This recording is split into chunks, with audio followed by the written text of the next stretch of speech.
Today's Patreon shoutout goes to Z. Last week I put out a poll asking if you wanted to see Elas Kor as a standalone commander, or if you wanted to see it built as a Lurrus companion deck. Well, as of the time of this recording, it's a win for Lurrus with 64% of the vote. Thank you to everyone that took part, the deck is built, and let's get into it. Elas Kor is to Aristocrats what Sithis is to Enchantress decks. A 2-mana Aristocrat with Death Touch that gains you a life when another creature enters under your control, and loses your opponent's a life when one dies under your control. All the Aristocrats are slightly different, so it's important to point that out. Also, with Lurrus as the companion, we do have to take the deck building restriction into mind.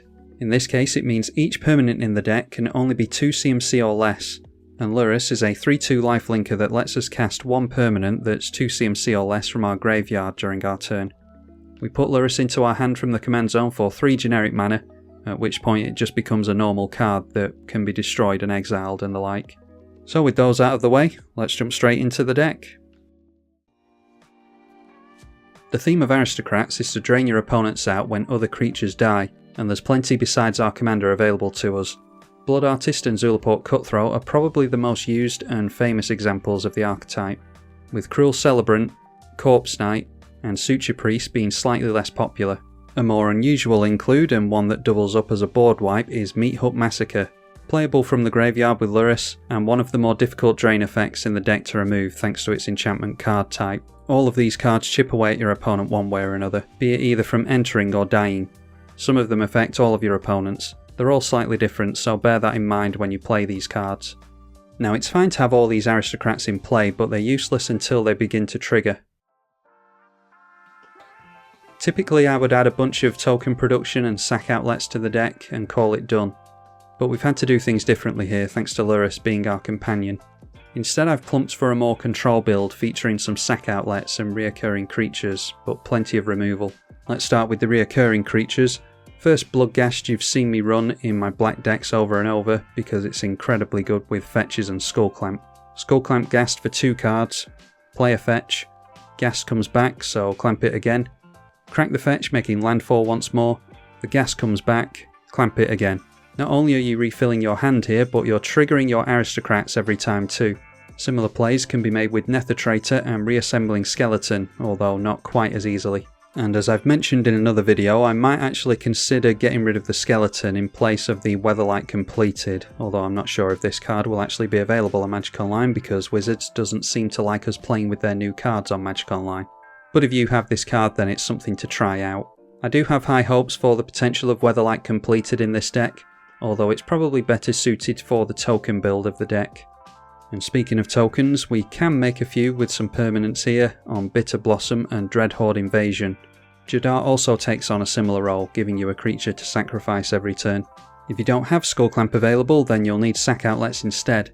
Carrion Feeder and Viscera Seer are obvious includes in most decks of this archetype, but we are really desperate to be able to sacrifice things in this deck, so there's even more in Cartel Aristocrat, Bloodthrone Vampire, and Spawning Pit. The Spawning Pit actually doubles up as a means of token generation for us as well, which can really help us after a board wipe. We're not always going to have the spare creatures to sacrifice though, so here's where the control aspect of the deck comes into play. I've strictly included destroy effects in the deck in order to maximise the chances of us being able to trigger our Aristocrats. Swords and Anguished Unmaking don't have the desired effect here. Cathar Commando should go in most white decks now, as it is effectively the white Rex Sage. The sacrifice will help us in our cause here too. And Karlov will grow and grow, giving us the option of either battering our opponent's life total, or exiling their creatures out of the way, the only card in the deck that I've allowed to exile things. Kami, Dorothy Voidwalker, and Grand Abolisher don't blow things up, but they can help us scupper our opponent's plans. Fateful Absence is effectively a modal creature removal spell that could get rid of either a creature or a planeswalker, whilst Final Payment can be used as a one-time sack outlet if needs be. Go for the Throat and Infernal Grasp will also deal with most creatures for very little mana. And Dismember, along with Wretched Confluence, can hopefully get rid of the odd indestructible creature as well. Dam doubles up as both spot removal and a board wipe. And speaking of board wipes, there's some interesting ones in this deck that should deal a lot of damage. Citywide Bust and Retribution of the Meek don't touch a single one of our creatures in the entire deck, whilst likely destroying many of our opponents. This of course triggers all of your aristocrats multiple times, draining them for a bunch.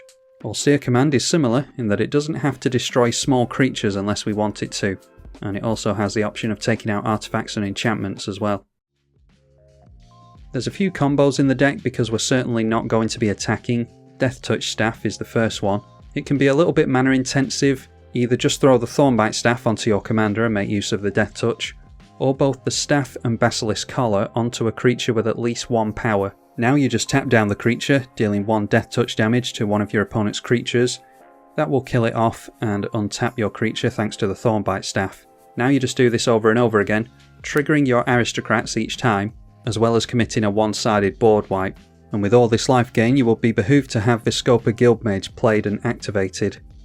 This totals 5 mana, but it will have your opponents lose life for each life you gain, effectively doubling up your aristocrat triggers. Then one of the only low mana combos I could find without relying on Gravecrawler yet again is Lurrus and Kaya's Ghost Form. Sacrifice Lurrus while it's enchanted, and it'll come right back as a new copy of Lurrus, allowing you to re-enchant it again with the Ghost Form. If you want to go infinite in such a way, then add Sol Devi, Adnate and the Staff to the mix. Ghost Form goes on Lurrus again, the Staff goes on to Adnate.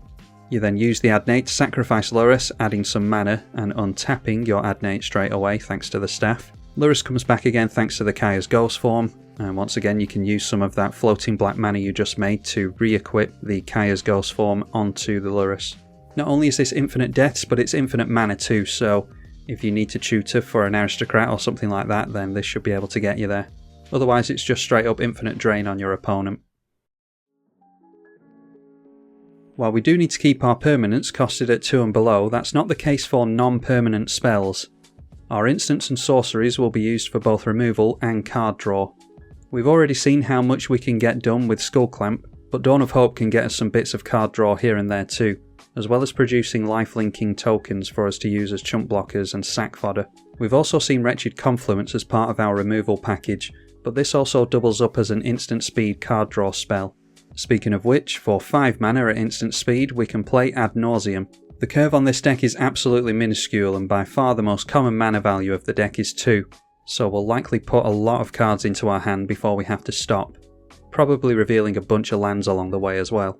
Similar to this card is Dark Confident, doubling the number of cards we draw at the beginning of each of our turns and likely not dealing all that much damage to us for the privilege. Read the Bones is a card that I still see plenty of naysayers over, and while it's not exactly a CEDH card, you can potentially look at a total of 4 cards with this. For 3 mana it's very selective and clears a good number of cards off the top for you. We want to control a decent number of creatures in this deck as well, so Minions Murmurs is worth trying out.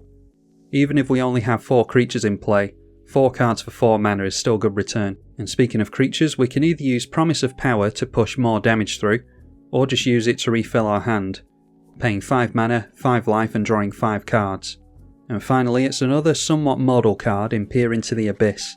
I've included this as a card draw spell for us, but you can half your opponent's life total with it and get them to a point where you can more likely get rid of them with aristocrat effects. You just need to be careful giving your opponent that many cards. So that does it for this video. I thank you all very much for watching. If there's any cool interactions or cards that you think I missed, then be sure to leave those in the comments section.